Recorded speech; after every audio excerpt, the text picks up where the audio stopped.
Hey guys, so this is theoretically behind the scenes footage. This may or may not be public. It'll probably be public one day and Patreon first.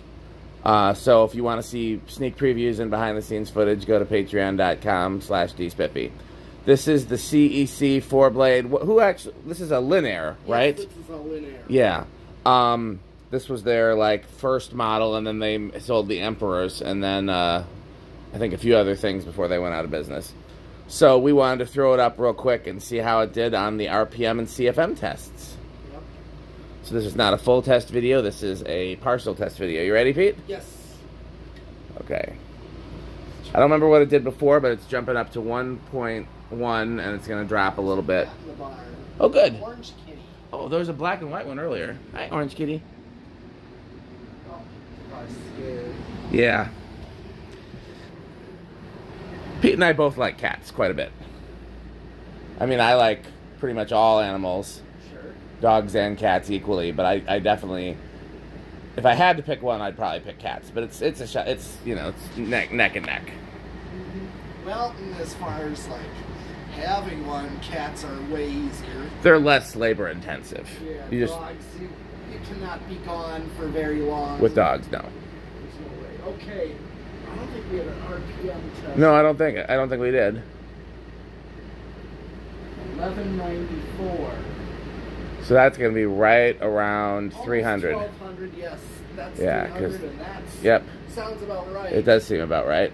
So here's the real test. Do you have the calculator, or is it in the... Yeah, it's right here. Okay. I'll get the calculator right. This is the big test. Is where does it do on the CFM? Okay. So Pete's got a system now. He feels around first for the strongest airflow before he measures. I'm just now noticing that.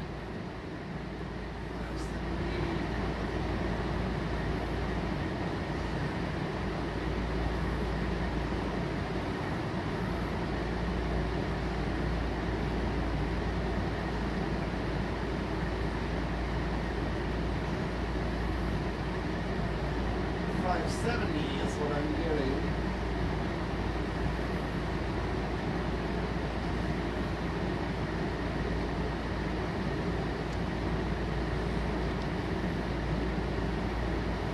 Yep, 570. So that's about 97.50. Yep.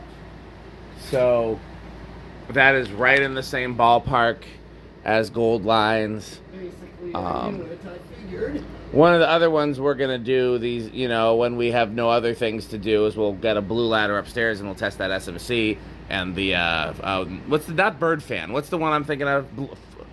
Butterfly. Oh, yeah, the butterfly. Yeah, those two we want to check and see if they're drastically different. But yeah, it seems that most 56-inch metal-bladed industrials are right around the 10. Yep.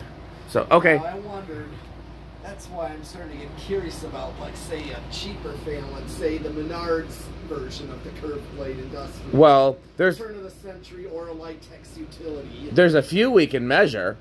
First of all, we can, that one that Skylar sent us. Yeah. We could measure that. That's a cheap industrial. Okay.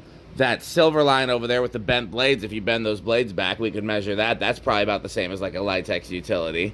Yeah.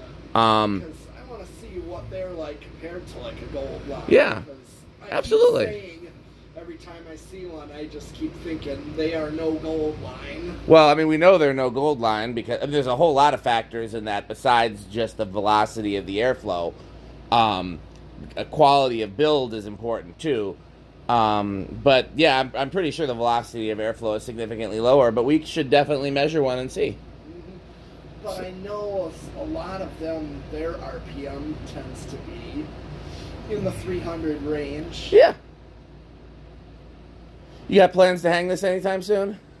I'm looking at which industrials upstairs I want to replace. Let's say take down for this. I mean, there's a couple of things in mind. I think one of them would be, maybe the orange line, just because You've been talking about swapping out of that orange line for a while. I think it's because it's just not the most powerful. It was cool to show because you pulled it out of that bar. Yeah. Did you do that with me, or was that... No. Who was there with me? Not me. Maybe Andy? If anything. I feel like there was another collector with me when I did that. Maybe not. Maybe it was just me. Yeah, because what I wondered, okay, is you went there when it was still open. Yeah. And you wanted to see what it was. So Yeah. you asked to go behind. Yep. And see. Okay, it was in perfectly working order. Yes. But then somehow when you went back after it closed, the blade was totally bent. I bet you the employees at the bar on their last day were like fooling around, and somebody jumped up and did that because they knew the bar was going to be torn down anyways.